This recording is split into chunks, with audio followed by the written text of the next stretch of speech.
कैसे कैसे लोग भर्ती कर ली, ये सारी टोटली सियासी रिश्वत है जो कि ये सीटें बांट दी जाती हैं। नए जो मैंने देखता हूँ, मैं अक्सर टीवी पे देखता हूँ और उस पे देखता हूँ, उनकी कोई क्वालिफिकेशन ही नहीं है, कोई अप्रोच ही, मेंटल अप्रोच ही नहीं है, कोई उनकी फिजिकल लैंग्वेज ही नहीं है। उन अदालती कानून को तो, अदालती एडवाइस को तो कोई मानता ही नहीं है। एक दिन बाद वो जज ट्रांसफर हो गया तो फिर वो खत्म हो गया। अल्ताफ साहब, अभी क्योंकि नया दौर आ गया, तफ्तीशें हो रही हैं, टेक्नोलॉजी है, अब तो बड़ा इजी हो गया है सब कुछ हमारे लिए।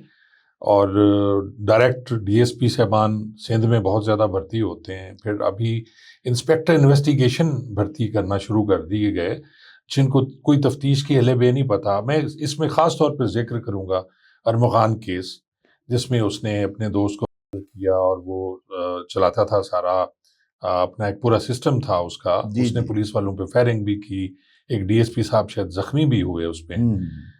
तो आप क्या समझते हैं कि ये जो डायरेक्ट इंस्पेक्टर्स हैं, इन्वेस्टिगेशन, इनकी भर्ती सही है बगैर तजर्बे के तफ्तीश? देखें जी, खान साहब, आपने खुद भी देखा है और हमने भी देखा है कि पहले जो पुलिस की जिस जिस रैंक पे अपॉइंटमेंट होती थी वो अंग्रेज़ करार दे के गया था, अंग्रेज़ ने वो करी थी। और उसके बाद जितनी भी अब ये पोस्टिंग जो सूबों ने अपने कानून बना ली हैं, पंजाब में तो डीएसपी डायरेक्ट कोशिश अपॉइंट, की गई थी, हाँ, कामयाब नहीं अपॉइंट हुई नहीं थी। होता। ये अब सिंध में और बलूचिस्तान में और केपीके में शायद ये है ये रिवाज। जी जी। अच्छा, मैं, और ये वडेरों के बेटों को और बड़े बड़े लोग जो जी हैं जी जी, पैसों वाले, इस तरह जैसे आपने सेनेट का टिकट लेना हो, हाँ उस टाइप हाँ, की, उसने पैसे भी बड़े। जी, मैं इसी तरफ आ रहा हूँ। ये टोटली सियासी रिश्वत है। मैं 2022 में रिटायर हुआ हूँ और उससे पहले मेरे पास कोई 40 ये डायरेक्ट जो इंस्पेक्टर इन्वेस्टिगेशन भर्ती हुए थे, मेरे पास आए थे। और मैंने उनकी काबिलियत भी देखी थी और उनकी अपनी जिस्मानी हालत भी देखी थी।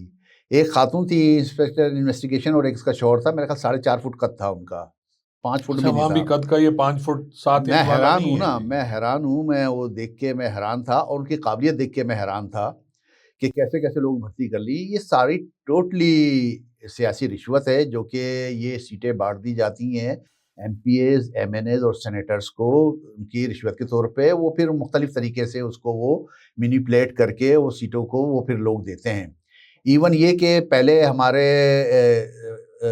सिंध पब्लिक सर्विस कमीशन होता था, तो एक साहब थे वो उसी पब्लिक सर्विस कमीशन के रुकन थे, उनके 3 बच्चे डायरेक्ट अपॉइंट हुए थे, कोई अपने एसी, 3 बच्चे अपने उससे। 3 बच्चे, एक एसी अपॉइंट कर लिया था, एक उन्होंने डीएसपी अपॉइंट कर लिया था, एक और कोई 17 ग्रेड में अपॉइंट कर लिया था। तो हाई कोर्ट ने भी एक्शन लेके वो सिंध पब्लिक सर्विस कमीशन को उसके अख्तियारात सलब कर लिए थे। 1.5 साल वो बंद रहा है वो। उसके बाद फिर शुरू हो गया वो, जज साहब चले गए, किसी को पता ही नहीं है। देखें ना, अदालती कानून को तो, अदालती एडवाइस को तो कोई मानता ही नहीं है।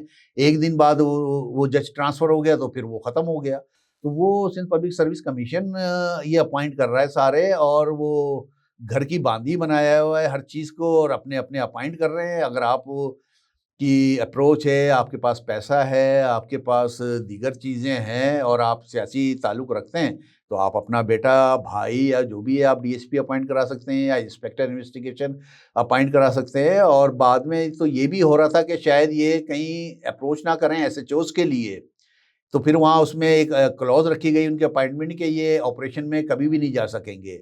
और मैं समझता हूँ कि ये आइंदा मुस्तकबिल में चेंज हो जाएगा ये क्लॉज़ भी, और वो फिर वो एसएचओ भी लगेंगे। अब एसआईओ तो लग गए हैं वो। अब आप ये देखें, जो डायरेक्ट अभी इंस्पेक्टर भर्ती हुआ है उसको तफ्तीश का क्या पता है? उसको आपने एसआईओ लगा दिया, वो सुपरवाइज़ कर रहा है इन्वेस्टिगेशन को। तो वो क्या सुपरवाइज़ करेगा इन्वेस्टिगेशन को? उसको इन्वेस्टिगेशन का पता क्या है? अल्ताफ साहब, ये देखें कि अंग्रेज का बना हुआ कवानीन आज भी हम 1861 में फिर रहे हैं। 1834 का पुलिस रूल्स देख लें, पुलिस एक्ट देख लें, हमारी सीआरपीसी देख लें, पीपीसी देख लें, सब अंग्रेज के बनाए हुए जी, हैं। जी, बिल्कुल। अच्छा, उन्होंने एक कानून बना दिया कि जी आपने डायरेक्ट प्रोबेशनर्स लेना है, हाँ। कांस्टेबल भर्ती करना है आपने, या डायरेक्ट प्रोबेशनर एएसआई भर्ती करना है। जी, उसके जी। बाद इंस्पेक्टर सार्जेंट हुआ करते थे, बिल्कुल, या बिल्कुल। फिर एएसपी है। जी, जी, जी। इसके अलावा भर्ती कोई नहीं थी। अब आपने कांस्टेबल भर्ती किया, एएसआई किया, सब इंस्पेक्टर किया, डायरेक्ट इंस्पेक्टर किया, डायरेक्ट डीएसपी किया, एएसपी किया, और ऊपर से जो आते हैं आपके, मैंने तो देखा कि कर्नल रैंक के बंदे जिनके इतने शोल्डर्स भरे हाँ, हुए हैं, हाँ। वो आर्मी छोड़ के पुलिस में आ रहे हैं।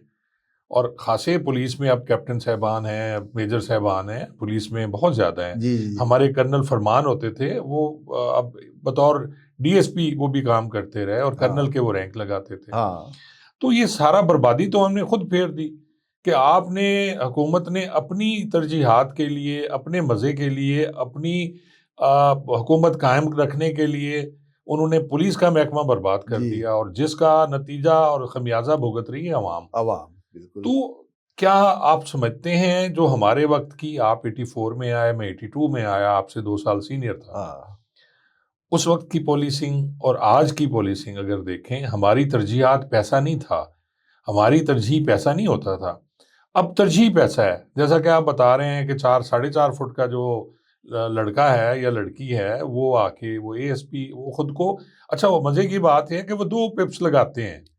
जो जी जी जी डीएसपी बिल्कुल। आते हैं वो एएसपीज की तरह उन्होंने अपनी वो बनाई होती है और खुद को शो करते हैं वो हाँ एएसपी हैं, हालांकि वो एएसपी। डीएसपी हैं। हाँ बिल्कुल। ना उनकी वो ट्रेनिंग है, ना उनके वो अकल की वो म्यार है जो एक एएसपी अगर देखा जाए सीएसएस करके आता है। अब किसी वडेरे का बेटा या उसका जानने वाला डीएसपी आ गया और फिर इंस्पेक्टर इन्वेस्टिगेशन आ गया, तो बर्बादी तो हो गई ना जी आपकी। तो बिल्कुल। महकमा आपने ख़त्म कर दिया, इस बारे में थोड़ा सा बताएं। देखिए मैं एक बात आपको बताऊं कि मिन हैसुल कौम तो हम बेईमान हैं। हमें सबसे पहले बेईमानी सूझती है, उसके बाद कहीं जाके वो होता है। तो हमारे ज़माने में भी देखें, ये हम जो रैंकर्स, जिन्हें हम रैंकर्स कहते हैं या प्रोविंशियल ऑफिसर्स कहते हैं, जो एएसआई से गए हैं, हम्म। ये उनका हक खा रहे हैं ना। जो डीएसपी आ रहा है वो उनका हक उसकी खा रहा है, प्रमोशन। क्योंकि जो इंस्पेक्टर या डीएसपी जो एएसआई से डीएसपी हुआ है, उसको तो उन्होंने नीचे रख दिया सीनियरिटी में, और वो ऊपर आ गए, वो पहले प्रमोट हो रहे हैं। हमारे दौर में जो आपने कहा कि वो अभी जो नए आए हैं डीएसपी, वो 2 पिप लगा रहे हैं। तो हमारे ज़माने में, मैं जब एसडीपीओ मंगोपुर था, हमारे डीआईजी हुआ करते थे एडी ख्वाजा साहब। एडी ख्वाजा मेरे उन्होंने, एएसपी रहे हैं। हाँ, उन्होंने हमारी एक मीटिंग बुलाई, तो उसमें एक ऐसे ये भी डीएसपी साहब भी आए हुए थे, जो उन्होंने 2 पिप्स लगाए हुए थे। आप यकीन माने कि उन्होंने इतनी बेइज्जती की उसके, बोला तुम अपने आप को एएसपी समझते हो, तुमने 3 क्यों नहीं लगाए हुए? तो उसने बोला नहीं सर, हम तो ये लगाते हैं। बोला नहीं, ऐसा नहीं होगा, अब 3 लगाना। तो फिर उन्होंने 3 लगाने शुरू किए। तो अभी आप जो देखें नए, जो मैंने देखता हूँ, मैं अक्सर टीवी पे देखता हूँ और उस पे देखता हूँ, उनकी कोई क्वालिफिकेशन ही नहीं है, कोई अप्रोच ही, मेंटल अप्रोच ही नहीं है, कोई उनकी फिजिकल लैंग्वेज ही नहीं है उनकी, कोई कि जी वो ऐसा लग रहा हो कि हाँ ये एएसपी है, ये हम देखते ही समझ जाते हैं ये डीएसपी है, और इसने ये 2 लगाए हुए हैं ये जेली। जाली। जेली अभी एएसपी। मैं पिछले दिनों एक देख रहा था डीएसपी को, वो 7 के मेले में, तो मैंने देखा उसकी पर्सनालिटी भी ऐसी नहीं अपीयरेंस थी। हाँ, उसकी, अपीयरेंस, स्टाइल पर्सनल उसका। अपीयरेंस, उसकी बॉडी लैंग्वेज उसकी बता रही थी कि वो है एएसपी। कम से कम लगता है कि यार ये एएसपी है, हालांकि हम उनको बुरा से कहते हैं या समझते हैं, लेकिन वो अच्छा कोर्स करके आया हुआ होता है, ये भी कोर्स कर रहे हैं। लेकिन मैंने जिस तरीके से पहले आपको बताया कि ये टोटली सियासी रिश्वत है ये, और उन्होंने तबाह बर्बाद किया। हमारे दौर में जो आए थे वो अब 19 में चले गए हैं, और बेशतर उसमें डीआईजी भी बन गए हैं। हालांकि इनके खिलाफ सुप्रीम कोर्ट ने क्लियर फैसला दिया हुआ है कि या तो ये रिजाइन करें या हम इनको निकाल देंगे। उन्होंने ये फैसला दिया हुआ है। एक मेरे साहब थे, एक उनसे मेरी बहस हो रही थी जब हमारा प्रमोशन एसपी का हुआ, तो वो हंस रहे थे कि यार एसपी हो गए। मैंने कहा हाँ, आप लोगों को तो निकालने का ऑर्डर था, आप लोगों ने हमारी जगह कब्जा की हुई है। अगर आप ना होते तो हमारे कोई 40 सारे आदमी, हमारे प्रमोशन। दोस्त दूसरे प्रमोट हो जाते।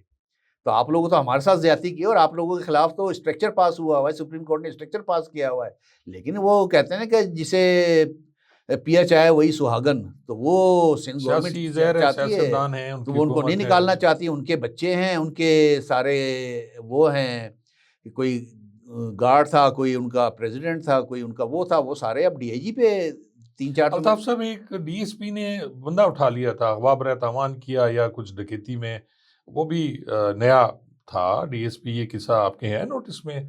कराची में हुआ, बड़ा मशहूर वाकया था कि एक डीएसपी साहब जो हैं उन्होंने किया और वो उसमें चालान हुए, जेल में पेश होते रहे, उनका रिमांड हुआ और इस टाइप की, वो भी डीएसपी साहब थे। हाँ, काफ़ी लोग हैं। तो वो अच्छा, वो सारे इनका होना कुछ नहीं है, सारी सियासी पुष्पनाई है।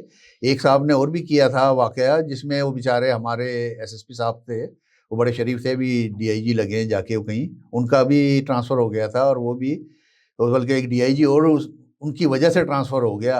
हालांकि मेरे उन डीआईजी साहब से ताल्लुकात अच्छे नहीं थे, लेकिन वो उसकी वजह से ट्रांसफ़र हो गया कि उन्होंने उसको चालान किया था। तो आप अच्छा। ये देखें कि वो सुबह बदर हो गए। तो ये इसलिए कि उसको चालान उसको चालान किया था और उसके खिलाफ इंक्वायरी की थी।